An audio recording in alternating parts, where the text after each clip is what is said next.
السلام علیکم څنګه چلرو حالات ښه دي کېلې په څو دي کېلې دغه راسره یو نیمه درجن دي په 1.5 روپۍ خوږې دي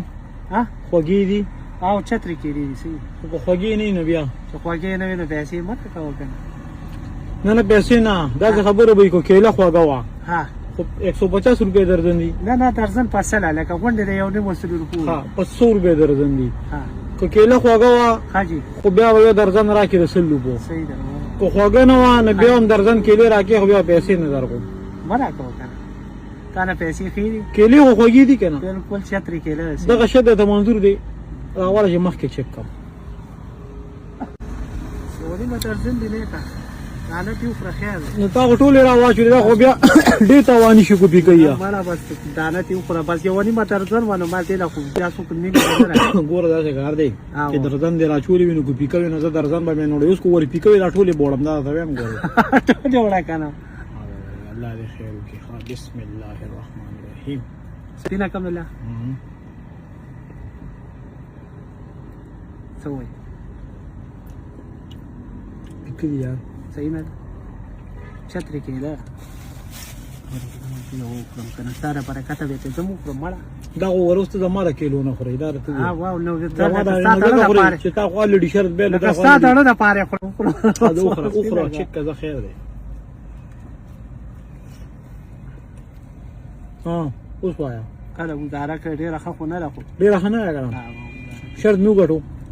واه بیا وړم دله اوس هم پکې خفه چې کېلې له واپس درکړم نه بس ځه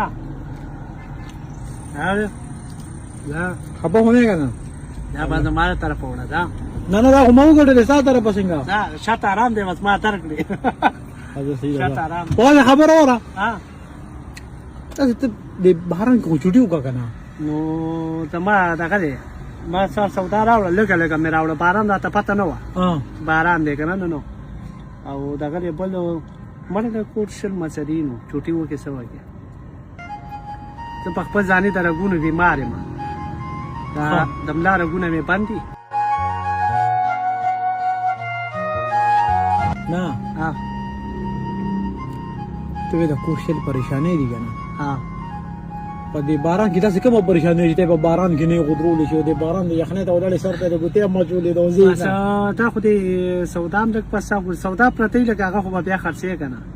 دا بیا خرابېږي دا خرابېږي که نه ګاډۍ کې سره اوس څه پاتې شو کینوان را سره پاتې د څو روپو دي یاره دغه به وي تقریبا دغه 500 روپۍ اندازتن ټوله چې دا خرڅ کې بیا به ځې کور ته بیا بوزګار شي دغه چې کم د 500 روپو کینوان دي دغه کینوان زما د 500 روپو شو پرېږده دا واچوه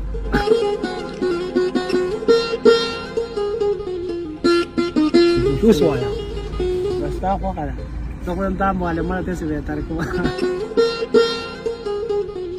دا کمې کېلې چې تا ما له راکړې د څو دي د 1.5 روپو دي دا مې د 500 روپو شو صحیح ده ټیک مهرباني دي اوس به څه کوې اوس ته پوهېږم اوس باندې دغه کیروان واچوم دا ماله ما چوه د باران ورځ ده نن د چي او د الوا ورځ ده صحیح خبره ده اوس به څه کوې کور ته به لاړ شي د وړو مور ته به ووایې ورو دې راغلي وایي چې لاړ شو د ما هغه خور باندې ښه مزداره چی پخه کړو الوا پې پخه کړه چې راته وایي نه پخوم نه له نو څنګه به پې پخې پته راته داسې به پې پخې ورته وایي دا 5000 مې سپېشل د الوا د چیو دپاره واړه به ټول ځان سره کښېنې ګرم بړستن کې به پرېوځې دا یو ورځ چې ته د مو کې که نه دا یو ورځ په سکون کې تېره کړې دا زموږ دپاره هر څه ده دا اصل کې د باران ته ودرېدل چې ما له خم نه دي زما رګونو مسله لکه تا ته ما وویل که نه دا یخاو چې نو زما بیا رګونه تړ کړي او په دغه خبره الله پاک تېره باندې خپل رحم وکړي اوس خو چې کور ته لاړ شي اوس خو به ګرم شي بړستن کې که نه اوس په تا کې روان زه خیراتي کوم او کور ته به لاړ